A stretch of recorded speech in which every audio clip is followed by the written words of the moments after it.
오늘 우리 주신 하나님의 말씀을 로마서 13장 1절에서 7절 말씀입니다. 로마서 13장 1절에서 7절 말씀, 제가 가지고 있는 성경은 신약성경 257페이지입니다. 로마서 13장 1절에서 7절 말씀 읽은 이후에 우리 여름 성경학교 보고 영상을 보도록 하겠습니다. 로마서 13장 1절에서 7절 말씀 제가 먼저 읽고 우리 성도님들이 한 절 읽어주시면 교독하도록 하겠습니다. 제가 먼저 읽겠습니다. 각 사람은 위에 있는 권세들에게 복종하라. 권세는 하나님으로부터 나지 않음이 없나니 모든 권세는 다 하나님께서 정하신 바라. 그러므로 권세를 거스르는 자는 하나님의 명을 거스름이니 거스르는 자들은 심판을 자취하리라. 다스리는 자들은 선한 일에 대하여 두려움이 되지 않고 악한 일에 대하여 되나니 내가 권세를 두려워하지 아니하려느냐. 선을 행하라. 그리하면 그에게 칭찬을 받으리라. 그는 하나님의 사역자가 되어 내게 선을 베푸는 자니라. 그러니 내가 악을 행하거든 두려워하라. 그가 공연히 칼을 가지지 아니하였으니 곧 하나님의 사역자가 되어 악을 행하는 자에게 진노하심을 따라 보응하는 자니라. 그러므로 복종하지 아니할 수 없으니 진노 때문에 할 것이 아니라 양심을 따라 할 것이라. 너희가 조세를 바치는 것도 이로 말미암음이라. 그들이 하나님의 일꾼이 되어 바로 이 일에 항상 힘쓰느니라. 모든 자에게 줄 것을 같이 읽겠습니다. 모든 자에게 줄 것을 주되 조세를 받을 자에게 조세를 바치고 관세를 받을 자에게 관세를 바치고 두려워할 자를 두려워하며 존경할 자를 존경하라. 아멘.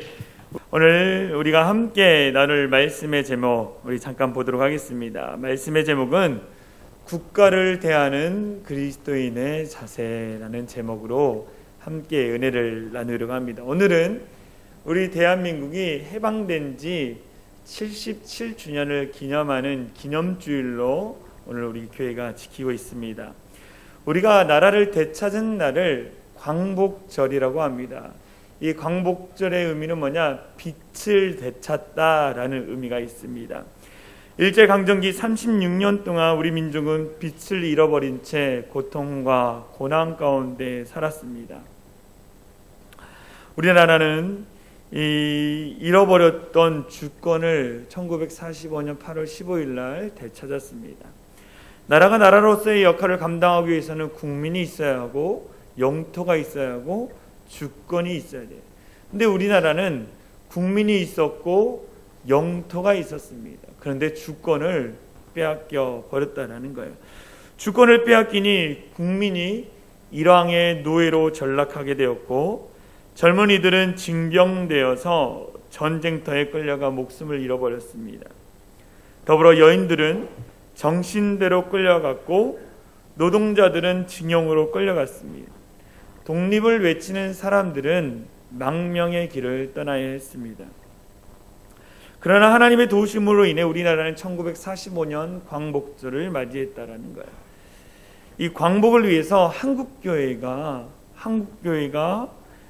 이 기도와 금식뿐만 아니라 독립을 위해서 많은 활동과 후원을 했었습니다. 한국교회가 이 독립을 위해서, 이 광복을 위해서 활동하고 많은 후원을 했어요. 그로 말미암아 한국교회는요 일제 핍박을 당했습니다. 신사참배를 강요당하고 지도자들은 감옥에서 순교했습니다. 그럼에도 불구하고 그 후원과 활동을 놓치지 않았어요. 끝까지 최선을 한국교회가 다해서 섬겼다라는 거예요. 이러한 희생을 통한 광복이기에 교회는 광복절을 의미 있게 받아들이고 기념주의를 제정하여 하나님께 감사의 예배를 드리는 것입니다. 우리에게 자유를 주시고 축복해 주신 하나님께 감사와 찬양을 올려드리는 우리 사랑의 창이라는 교회 성도님들이 되어지길 간절히 소망합니다.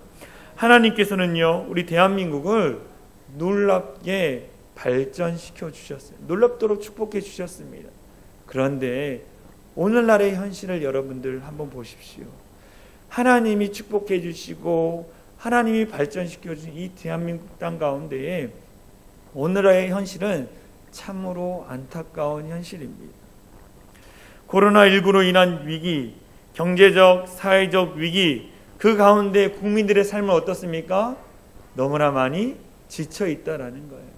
경제적, 사회적, 또 코로나19로 인한 위기 가운데에 국민들의 삶은 지쳐 있다라는 거예요. 더불어 나라를 이끌어야 할 정치인들은 어떻습니까? 자신들의 정치적 입지만을 생각하며 늘 싸우고 있어요. 늘 서로를 위해 싸우고 있습니다. 더불어 국민들은 나라를 생각하기보다는 개인의 유익을 더 앞세우고 있고 엄청난 경제 발전과 풍요로 누리고 있음에도 불구하고 마음속에는 늘 불안하고 불만을 가득 가지고 있다라는 거예요. 가정이 급속도로 해체되고 윤리와 도덕이 땅에 떨어졌습니다. 이처럼 우리 사회가 보여주는 현상은 우리 사회가 점점 위기로 치닫고 있다라는 것을 보여주고 있다라는 거예요. 우리가 뉴스를 통해서 매스컴을 통해서 보고 있는 그 대한민국의 현실, 그 위기가 점점 더 우리의 삶에 다가오고 있다라는 거예요. 이러한 사회적 현상 가운데에 우리 그리스도인들은 어떻게 살아가야 할까요? 이 세상 가운데 어떻게 살아가야 할까요? 로마서 12장을 통해서 우리는 그동안 구원받은 사람이 어떻게 살아야 할지에 대한 개인적인 관점, 삶을 통해 초점을 놓고 우리가 말씀을 배웠습니다. 이제는 로마서 13장을 통해서 구원받은 그리스도인들이 이 세상 가운데 어떠한 역할들을 하고 살아야 할지에 대해서 구체적으로 말씀을 가르쳐주고 있어요. 우리 그리스도인들이 이 세상에 어떻게 살아야 할까요? 첫 번째, 그리스도인의 국가론 첫 번째는 하나님이 세우신 권위에 복종하라라고 말씀하고 있습니다. 하나님이 세우신 권위에 복종하라. 이 권위에 복종하라는 것은 뭐냐? 하나님이 세우신 지도자들, 권세자들에게 그 권위를 인정하고 존중하는 삶을 살아야 한다고 말하고 있어요. 오늘 로마서 13장 1절에서 이렇게 얘기합니다. 우리 같이 읽겠습니다. 시작. 각 사람은 위에 있는 권세들에게 복종하라. 권세는 하나님으로부터 나지 않음이 없나니 모든 권세는 다 하나님께서 정하신 바라. 하나님이 이 나라와 이 민족과 온 열방 가운데 권세자들을 세우셨는데 그 권세자들에게 주어진 권위를 인정하고 존중해야 한다고 말하고 있습니다. 성경은요, 권위를 인정하고 존중하라라고 성경에는 많이 이야기하고 있습니다. 가정에서 남편의 권위를 인정해주고, 자녀는 부모의 권위를 인정해주고, 종은 상전의 권위를 인정해주고, 국민은 다스리는 자들의 권위를 인정해주고 존중하라라고 말하고 있어요. 우리는 왜 이 하나님이 세우신 권위, 권세자들을 존중해야 할까요? 그 권위를 주시는 분이 누구라고 오늘 성경에 말하고 있습니까? 그 권위를 주시는 분은 하나님이라는 거예요. 하나님이 대통령을 세우셨고 정치 지도자들을 세우셨고 더불어 더 가까이에는 우리의 가정 가운데 남편을 세우셨다라는 거예요. 아내를 세우셨다는 거예요. 그들의 권위를 인정하고 존중해야 한다고 말하고 있어요. 왜? 하나님이 세우신 자이기 때문입니다. 하나님이 그들에게 권위를 주셨기 때문입니다. 하나님은 이 권위를 부여하고 이 권위를 받은 자들이 자기가 맡은 그 지역과 나라와 그곳을 잘 다스리길 원하시는 거예요. 그곳에 세워 있는 그 질서가 무너지지 않기 위해서 권세자, 권위자를 세우셨다는 거예요. 교회에는 누구를 세우셨습니까? 목회자들을 세우셨다는 거예요. 그 목회자를 통해서 영적 권위를 통하여 성도들을 잘 인도하라. 하나님의 나라로 잘 인도하라라고 그곳 가운데 세우셨다는 거예요. 근데 만약 영적 권위가 무너지고 성도들이 목회자의 권위를 인정하지 않을 때에 어떻게 됩니까? 인정받지 목회자는 영적인 좋은 것이 흘러갈 수 없는 거예요. 영적인 꿀이 흘러갈 수 없는 것입니다. 영적인 좋은 꿀을 먹지 못한 성도들은 어떻게 될까요? 이리저리 방황하게 되는 거예요. 가정도 마찬가지입니다. 아내가 남편의 권위를 인정해주고 남편이 아내의 권위를 인정해줬을 때에 그 가정은 온전히 세워가는 거예요. 근데 인정하지 않고 무시해버리면 무슨 일이 일어납니까? 늘 싸우는 거예요. 늘 싸우는 부모를 바라보는 자녀는 어떻게 할까요? 부모의 권위를 인정하지 않는 거예요. 그래서 부모와 자녀들이 늘 싸우게 되는 거예요. 사단 마귀는요, 이걸 너무 잘 알았어요. 이 권위만, 하나님이 세우신 이 권위만 무너지면 그 공동체는 와야 된다는 것을 알았어요. 오늘 말씀을 전한 사도 바울도요, 이 공동체 안에서의 권위가 무너지면 모든 것이 무너진다라는 것을 알아서 이렇게 말씀을 써놨습니다. 로마서 12장 2절에 이렇게 나와 있습니다. 제가 읽어드릴게요. 그러므로 권세를 거느르는 자는 하나님의 명을 거스름이니 거스르는 자들은 심판을 자취하리라. 하나님의 권위를 거스르는 자, 무시하고 인정하지 않는 자는 하나님의 명령을 거스르는 자들. 결국 어떻게 된다? 하나님의 심판을 받게 된다라고 말씀하고 있는, 하나님이 세우신 국가의 지도자들, 그리고 직장 안의 상사들, 그 권위를 인정하고 존중해줘야 한다는 거예요. 사단은 이것을 너무나 잘 알아서 교묘하게 우리가 속해 있는 공동체를 무너뜨리려고 해요. 가장 기본인 가정을 먼저 무너뜨리려고 합니다. 아까도 말씀을 드렸지만 남편이, 아내가 서로의 권위를 인정해 주지 않는 거예요. 권위를 인정하지 않으니까, 존중하지 않으니까 늘 부부싸움이 일어납니다. 자식이 부모의 권위를 인정하지 않는 것, 그런 부모와 자식이 늘 싸우게 되는 거예요. 가정을 무너뜨리는 거예요. 더불어 사단 마귀는 가정을 무너뜨리는 것뿐만 아니라 교회를 무너뜨리는, 교회의 영적 권위자를 무너뜨리는 거예요. 그래서 성도들은 늘 끼어서 목회자들을 위해서 기도해야 돼요. 영적인 교회의 지도자들을 위해서 늘 기도해야 합니다. 할렐루야. 늘 기도해요. 사단의 유혹으로부터 무너지지 않도록, 세상의 유혹으로부터 무너지지 않도록 성도들은 목회자들을 위해서 기도해요. 목회자들은 성도들을 위해서 늘 기도합니다. 그런데 성도들이 목회자를 위해서 기도하지 않을 때에 그 권위를 인정하지 않는 거예요. 그러면서 교회는 잘못된 방향으로 갈 수밖에 없습니다. 끊임없이 이 권위, 그 권위를 무너뜨리고 질서를 무너뜨리고, 대통령의 권위를 인정하지 않고 정치인들의 이 권위를 인정하지 않게 만드는 것이 사단의 전략이라는 거예요. 오늘날 매스컴을 보십시오. 늘 비판하고 늘 정죄하고, 이렇게 계속 권위가 무너지면 우리 사회가 어떻게 될까요? 어느 순간 권위는 다 사라져버리고 무질서와 혼란만이 가득하게 된다는 거예요. 우리는 하나님이 세우신 권위자들의 그 권위를 인정하고 존중하는 그리스도인이 되어야 합니다. 할렐루야. 그들을 위해서 기도해줘요. 그렇다면 우리 안에 한 가지의 질문이 생기게 돼요. 목사님, 그러면 잘못된 권위를 가지고, 그 권세를 가지고 성도들을 괴롭히고 또 국민들을 힘들게 하는 그 잘못된 권위자들에게도 순종해야 합니까? 라는 질문을 하게 돼요. 로마서 13장 4절에 보면 이런 말씀이 나와 있어요. 그는 하나님의 사역자가 돼. 그는 누굽니까? 하나님이 세우시는 국가 지도자들, 정치인들, 또 가정에서 남편, 그곳 가운데 지도자들을 얘기하는 거예요. 지도자들, 그는 하나님의 사역자가 되어 내게 선을 베푸는 자니라.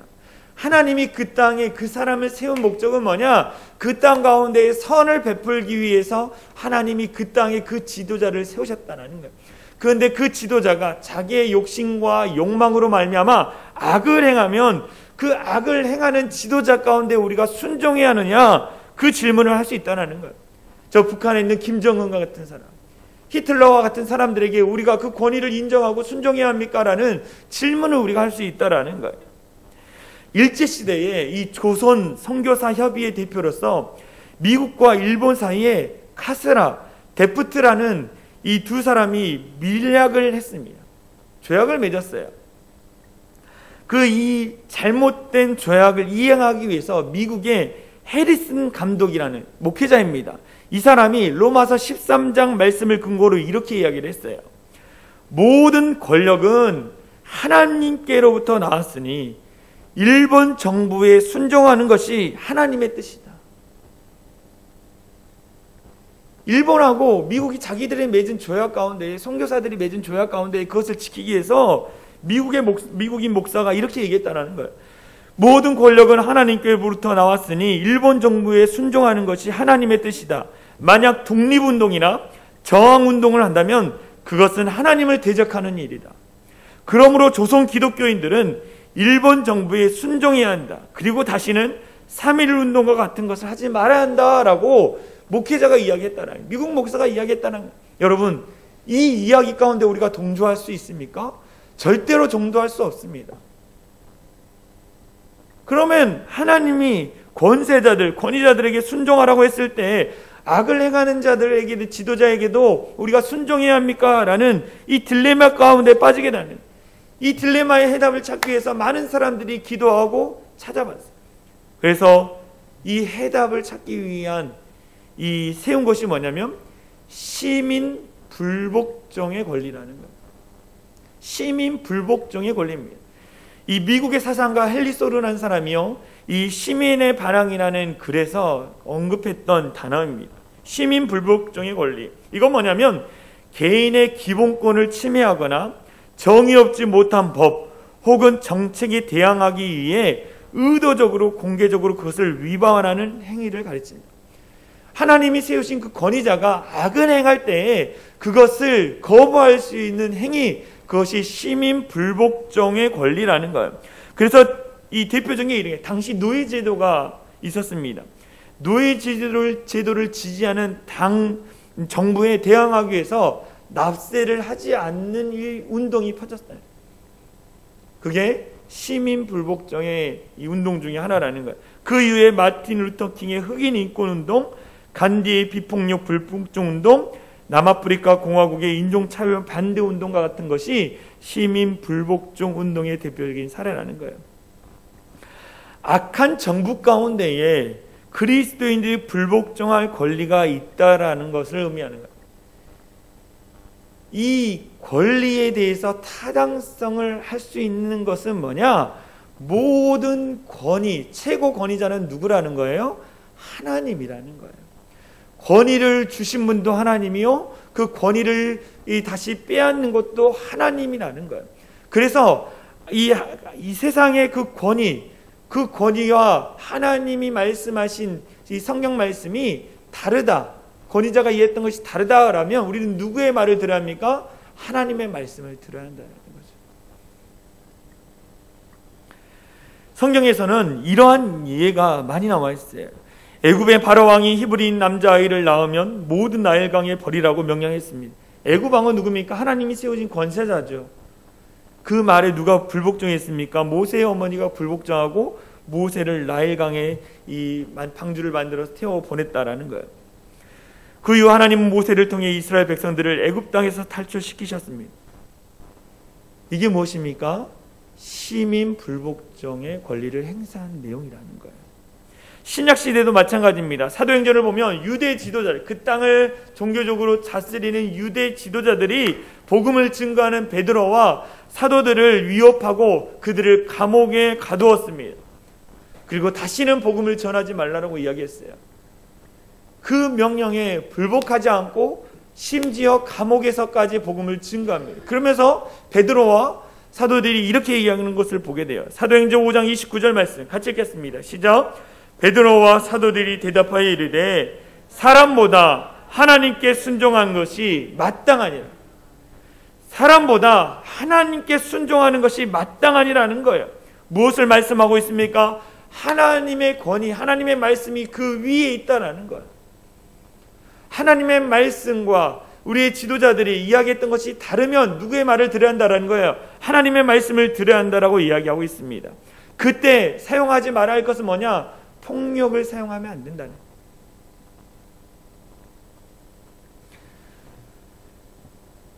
성경 어디에도 폭력을 동반한 불복종은 나온 적이 없습니다.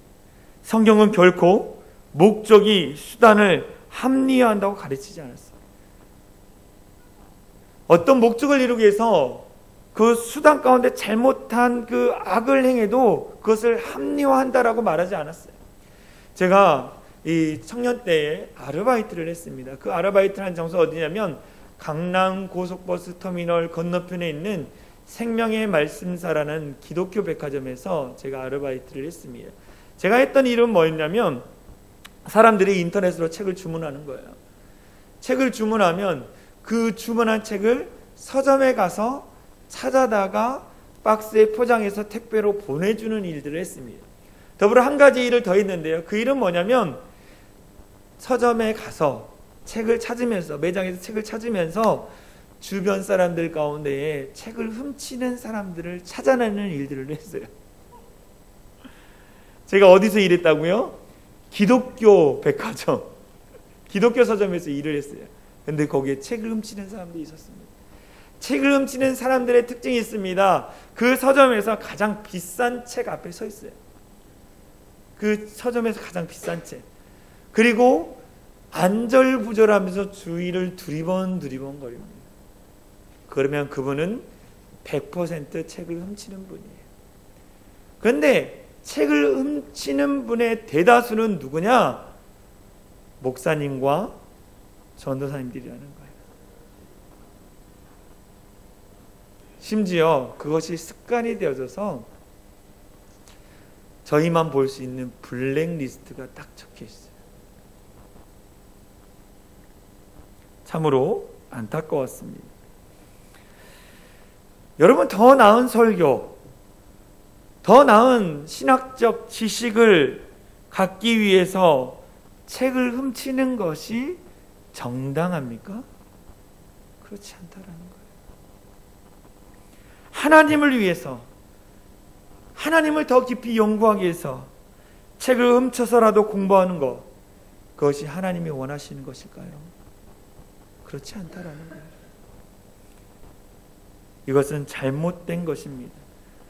어떤 목적 때문에 수단을 합리화하는 것은 잘못됐다는 걸 이야기하는 거예요. 폭력도 마찬가지입니다. 목적을 이루기 위해서 폭력을 합리화하는 것은 잘못된 일이라는 것입니다. 예수님은 폭력으로 이 세상을 변화시키고자 하신 적이 한 번도 없었어요. 천사들을 동원해서 자신을 괴롭히는 사람들을 한 번에 무찌를 수 있었습니다. 그러나 예수님은 폭력을 사용하지 않으셨다라는 거예요. 우리 그리스도인들은요, 목적도 좋아야 합니다. 더불어 그 목적을 이루는 수단도 성경적이어야 한다는 거예요. 우리는 국가를 다스리는 권세자들을 인정하고 존중해야 합니다.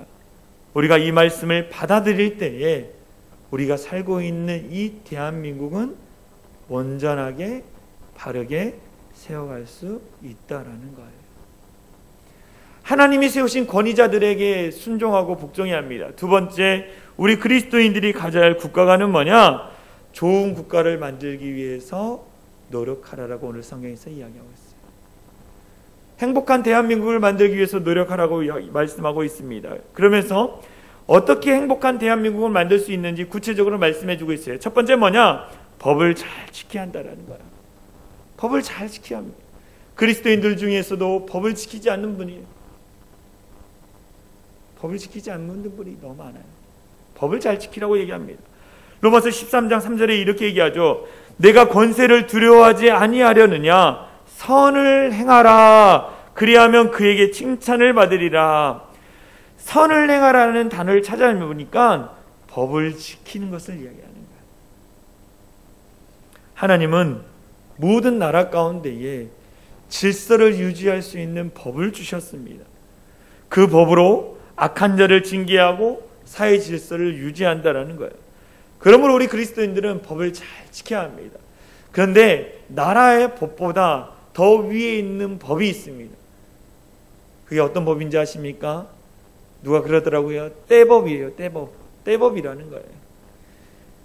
교통법규를 무시하고 어겨도 때만 쓰면 그냥 넘어간다라는 거예요. 여러분, 이건 잘못된 거라는 거예요. 우리 그리스도인들은 내가 손해가 될지라도 그 법을 잘 지켜야 돼. 우리가 이렇게 법을 잘 지키면 어떠한 일이 있습니까? 하나님이 이 나라를 온전히 세워가시는 거예요. 두 번째 뭘 말씀하시냐? 오늘 성경에서 첫 번째 법을 잘 지켜야 합니다. 두 번째 세금을 잘 내야 합니다 라고 이야기하는 거예요. 한번 말씀을 보겠습니다. 메시지 성경으로 나와 있는데 로마서 13장 6절에 7절 말씀 같이 읽겠습니다. 시작. 여러분이 세금을 내는 이유도 바로 이것입니다. 질서가 유지되도록 하기 위해서입니다. 시민으로서 여러분의 의무를 다하십시오. 세금을 내고 청구서를 지불하고 지도자들을 존중하십시오. 우리 그리스도인들을 해야 할 의무 중에 세금을 내는 것, 그것을 잘 감당하라고 이야기하고 있습니다. 우리는요, 우리의 생각 가운데 이런 생각을 갖고 있어요. 국가가 세금을 잘못 쓰고 있다, 잘못된 곳에 쓰고 있다라는 생각을 합니다.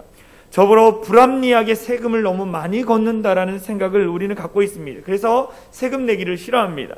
그러나 우리는 이 본문의 말씀이 로마 시대에 신앙생활을 하고 있던 로마 교회 성도들을 향한 편지라는 것을 우리는 다시 한번 깨달아야 돼요. 당시 로마는요, 가장 잔혹한 정부였어요. 그래서 자신의 속국에게 과한 세금을 물었습니다. 로마 교회에서 신앙생활하던 그리스도인들도 세금을 내는 일들을 했어요. 과한 세금도 그들은 감당했다라는 거죠. 이 말씀 오늘 보면 이 고통받고 있는 그리스도인들을 향해서 권세자들에게 복종하라, 법을 잘 지키십시오, 세금을 잘 내야 한다라고 이야기합니다. 이 말씀을 받아들이기에 로마 교회의 상황과 우리의 상황이 조금은 다를 수 있습니다. 그러나 로마 교회에서는 어떻게 했습니까? 그 일들을 감당했다는 거죠. 하나님의 말씀을 지키기 위해서 애쓰고 노력했다라는 거예요. 상황은 다르지만 우리도 오늘 이 시대 가운데 하나님의 말씀을 지키기 위해서 애쓰고 노력하는 자들이 되어야 합니다. 우리가 이 세금을 잘 내야 한다라는 이 말을 조금 바꾸어서 생각하면 이것은 지키기 어려운 말씀이 아니라는 거예요. 여러분, 세금을 내기 싫어하는, 가장 내기 싫어하는 사람이 누굽니까? 가진 자들이에요. 부자들입니다. 왜 그렇습니까? 세금의 액수가 많기 때문이죠. 내는 세금이 너무 많기 때문입니다. 그런데 여러분 잘 생각해 보십시오. 1년에 1,000만 원을 버는데 100만 원 세금을 내는 삶을 택하겠습니까? 아니면 1년에 5억 벌고 세금으로 1억 내는 삶을 택하고 싶습니까? 저 같으면 5억을 벌고 1억을 세금을 내는 삶을 택하고 싶습니다.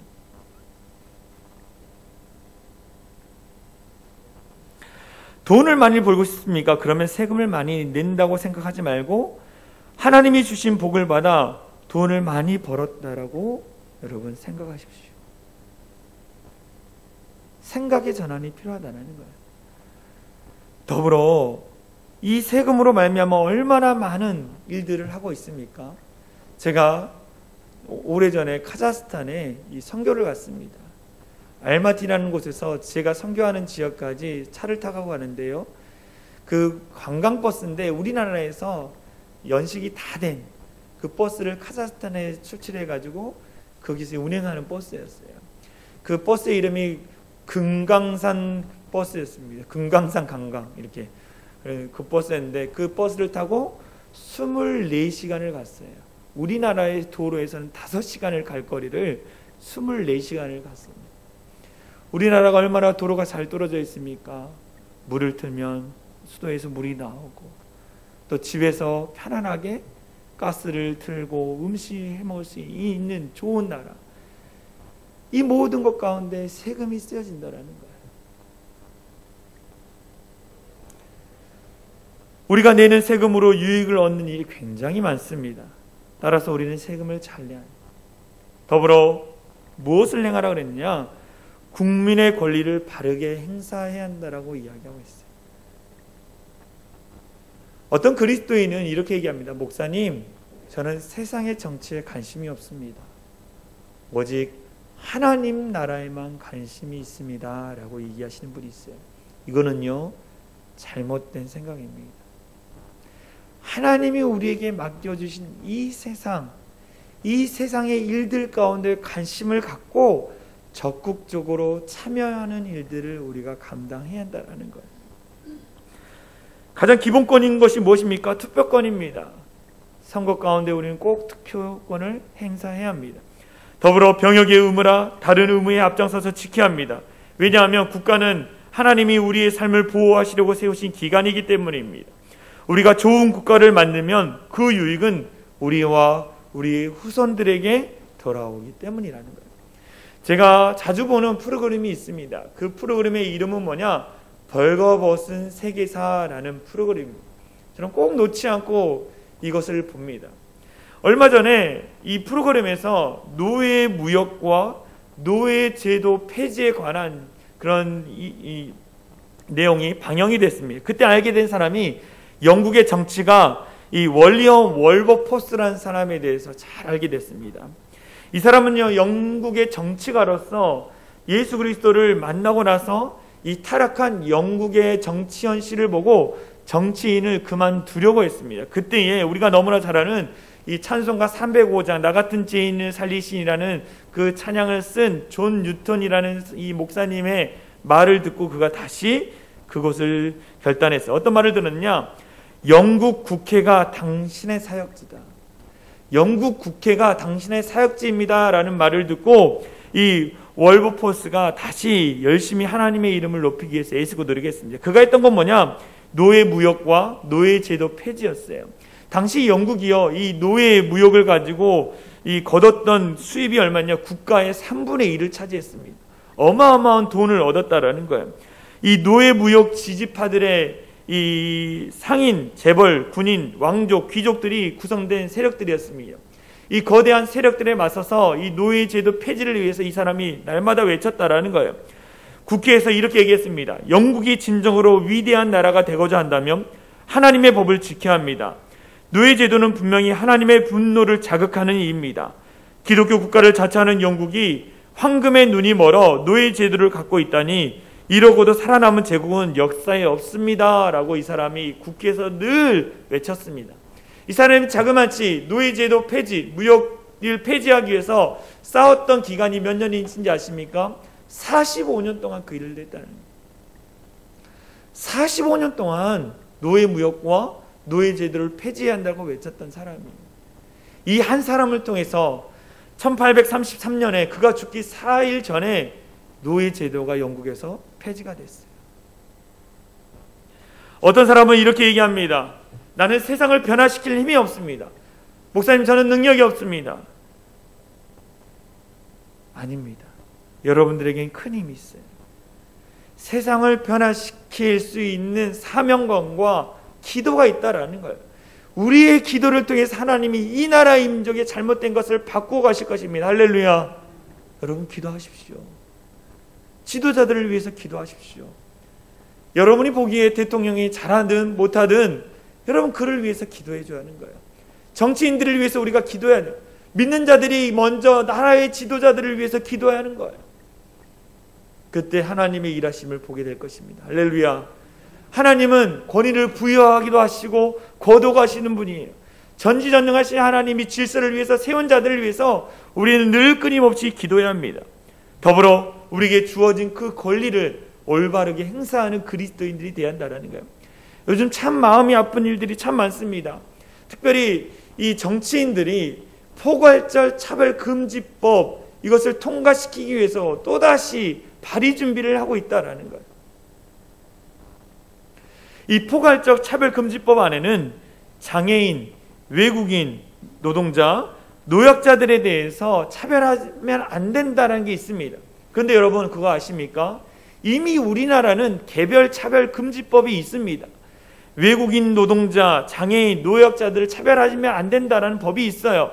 더불어 그들을 향해서 그 나라의 각종 혜택과 지원이 준비되어 있습니다. 그런데 이 포괄적 차별금지법 안에는 뭐가 들어있느냐? 남자와 여자의 성 외에 제3의 성이 있다는 거예요. 그것을 차별하면 안 된다는, 신체적으로 남성과 여성이 있습니다. 그런데 제3의 성이 있다는 거예요. 그 3의 성을 차별하면 안 된다라는 것이 그 안에 담겨 있습니다. 이 제가 차별금지법, 포괄적 차별금지법을 보니까요, 제3조 3호에 보면 정신적 고통을 주어 인간의 존엄성을 침해한 경우 합리적 이유와 무관하게 차별로 보고 있다라고 했습니다. 이 조항에 의해서 어떻게 해석되냐면, 목사인 제가 이 단에서 동성애는 잘못된 것입니다. 하나님은 제3의 성에 대해서 만들지 않았습니다. 남성과 여성을 만들었지 제3의 성에 대해서 만들지 않았습니다 라고 이렇게 반대 의견을 설교를 하면, 만약 그 자리에 동성애자나 제3의 성이라고 이야기하는 사람들이 앉아서 내가 정신적인 고통을 받았습니다, 저 목사로 인해서 정신적인 고통을 받았습니다 라고 국가인권위에 신고를 하면 국가인권위에서 조사를 내려와서 시정하라고 명령을 내릴 수 있다는 거예요. 만약 제가 그것을 지키지 않고 끊임없이 동성애는 잘못된 것입니다, 하나님이 원하시는 것이 아닙니다라고 외치면 3천만 원 이하의 이행 강제금을 물고 더불어 불이행 시 1년 이하의 징역을 가고 1,000만 원 이하의 벌금형을 받는다라는 거예요. 이게 뭐냐? 차별금지법이라는 거예요. 지금 미국, 영국, 유럽의 많은 나라들이 이 포괄적 차별금지법을 통과해서 고통 중에 있습니다. 많은 예들이 나왔는데요, 한 예로 남자인 사람이 나는 제3의 성을 갖고 있고 저는 트랜스젠더입니다라고 이야기를 합니다. 그러면 그 사람은 여자 목욕탕과 여자 화장실을 자유롭게 갈 수 있어요. 만약 그거에서 불쾌감을 느껴서 그 사업장이나 그곳에서 사람들에게 고발을 하면 그 사업장은 벌금을 물게 되어 있습니다. 벌금을 물게 되어 있습니다. 그리고 이 법이 통과가 되면 동성애가 합법화됩니다. 동성애로 말미암아 남성과 남성이 성적인 관계를 맺은 말미암아 이 질병이 있는데 우리가 너무나 잘 아는 에이즈죠. 그 질병으로 말미암아 지금 국가에서 이 질병에 대해서 무료로 다 진료를 해주고 있습니다. 한 해 1년 동안 우리나라 국가 예산의 800억 정도에서 1000억 정도가 이 에이즈 환자 치료비로 지금 사용되고 있다고 합니다. 포괄적 차별금지법이 통과가 되면 이 동성애가 합법화되고 이로 말미암아 문란한 성으로 말미암아 많은 질병이 발생할 것이고 이것은 국가적인 손실로 이어진다라는 거예요. 많은 분들이 이 사실에 대해서 잘 모릅니다. 포괄적 차별금지법은요, 소수의 사람들로 인해서 다수의 사람들이 피해를 입게 되는 거예요. 이것은 악법이라는 거죠. 이 악법을 우리는 어떻게 하냐? 반대하는 일에 힘쓰고 애써야 한다는 것입니다. 저는 어떤 당을 지지한다고 이야기하지 않습니다. 그런데 이 악법을 발의하기 위해서 더불어민주당의 이상민 의원과 23명의 국회의원이 이것을 발의하려고 하고 있습니다. 이 중에 기독교인이 60% 이상입니다. 놀랍지 않습니까? 신앙보다 자신의 정치적인 표가 더 중요하다는 거예요.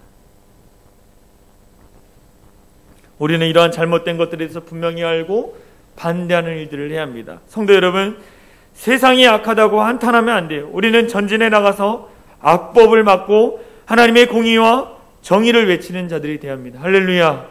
우리가 공의와 정의를 외치지 않으면 우리 후손들은 이런 잘못된 법 가운데 고통 가운데 살아가게 된다라는 거예요. 하나님은 이 시대 가운데 거룩한 하나님의 군인을 찾고 계신다라는 거예요. 여러분, 한 사람 한 사람이 거룩한 하나님의 군대가 되어질 간절히 소망합니다. 그래서 이 땅을 하나님의 나라 거룩한 땅으로 만드는 우리 사랑인 창일한교회 성도들이 되어질 간절히 소망합니다. 우리 이 시간 같이 찬양했으면 좋겠어요.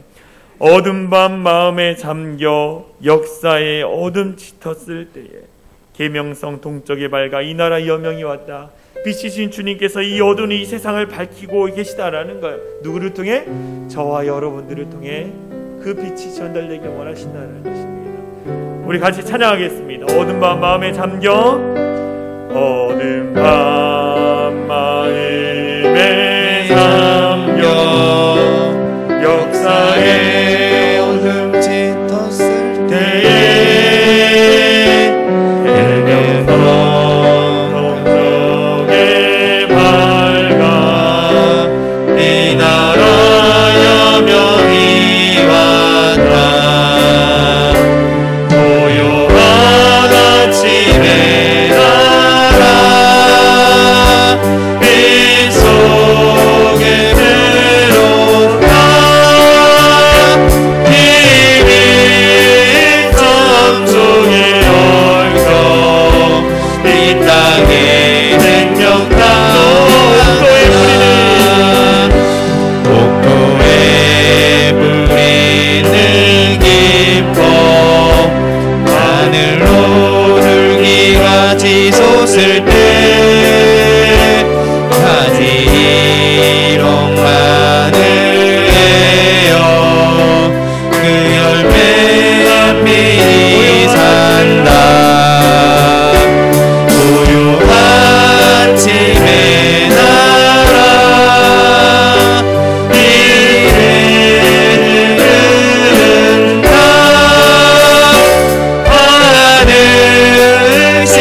역사의 생명을 이어가 맑은 샘 줄기 용솟아 거칠은 땅에 흘러 적실 때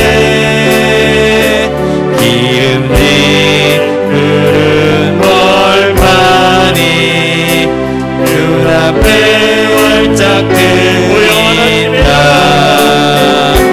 고요한 아침에 날아 새 하늘 새 땅아 이리 꺼지지 않는 인류의 횃불이 되어 날아 고요한 아침에 날아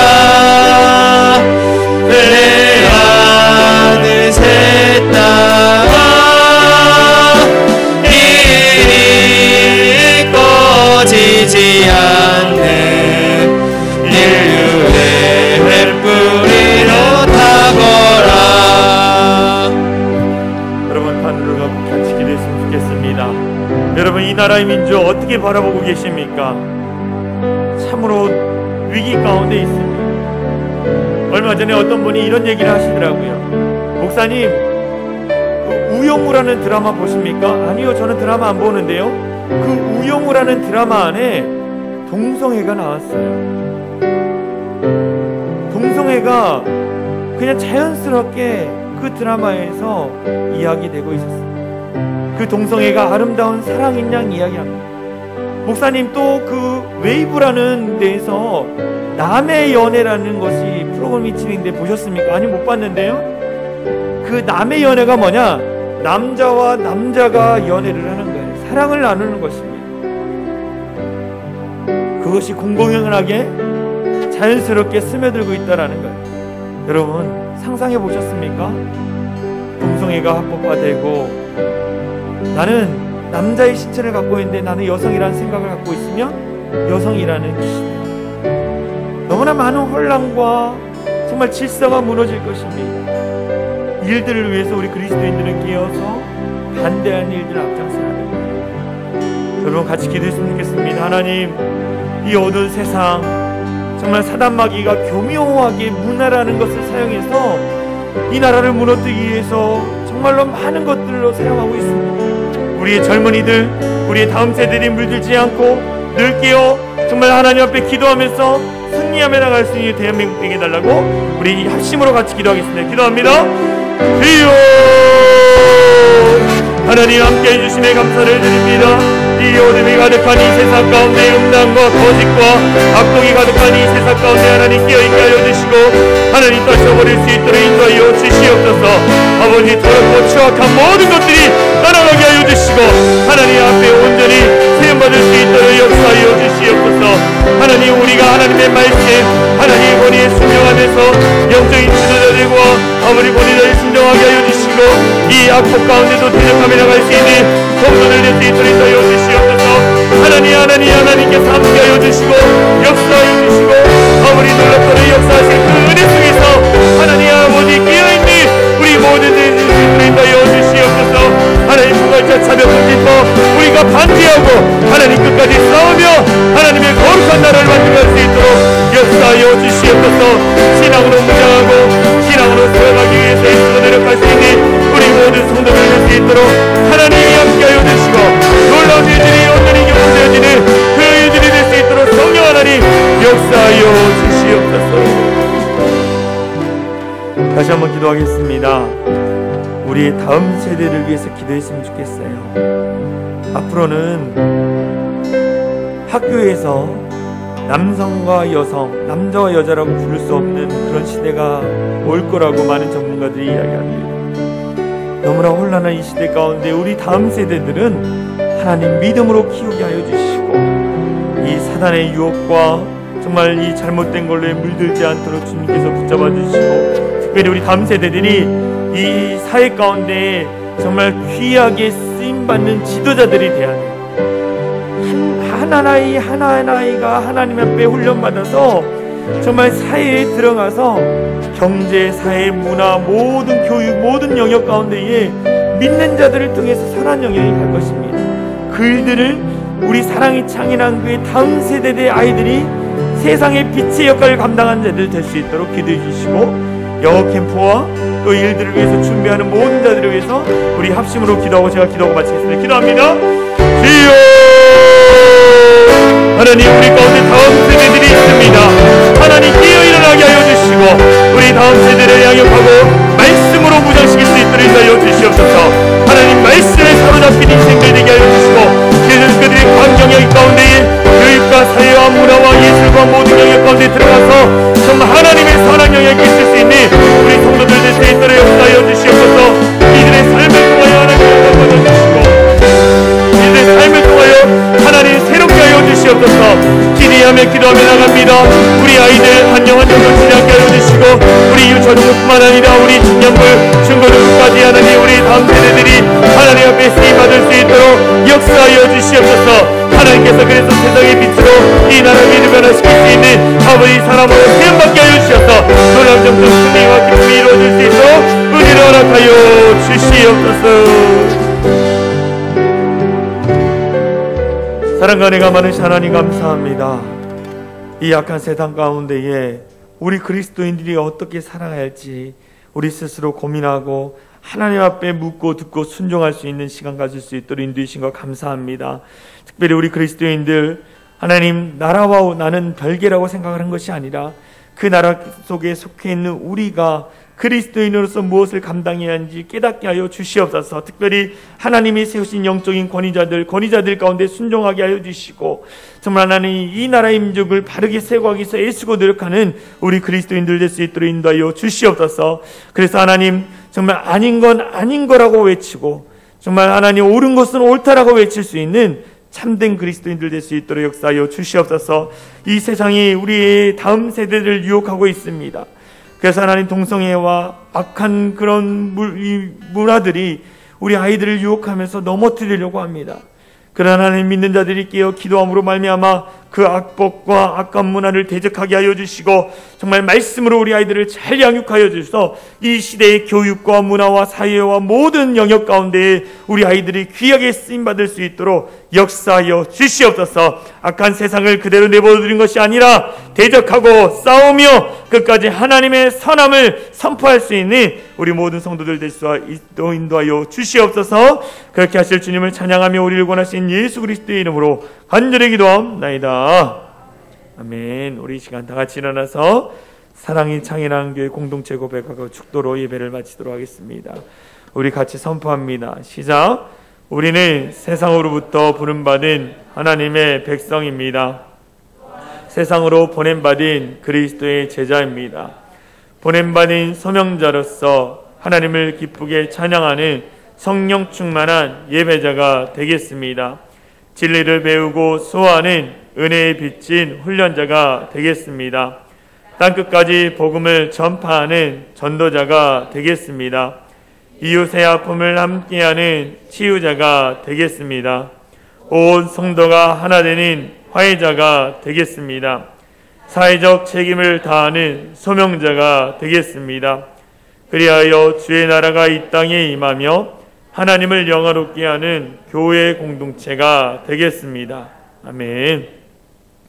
이제는 우리 주 예수 그리스도의 은혜와 하나님 아버지의 극진하신 사랑과 성령 하나님의 감화감동 역사 충만한 은혜가 그리스도인으로서 하나님이 세우신 권위자들에게 순종하고 하나님이 원하시는 행복한 대한민국을 만들기 위해서 노력하기로 결단하며 돌아가는 우리 모든 성도들 머리 위에와 광복 77주년을 기쁨으로 맞이하는 우리 대한민국 위에 이제로부터 영원토록 함께 하시기를 간절히 축원하옵나이다. 아멘.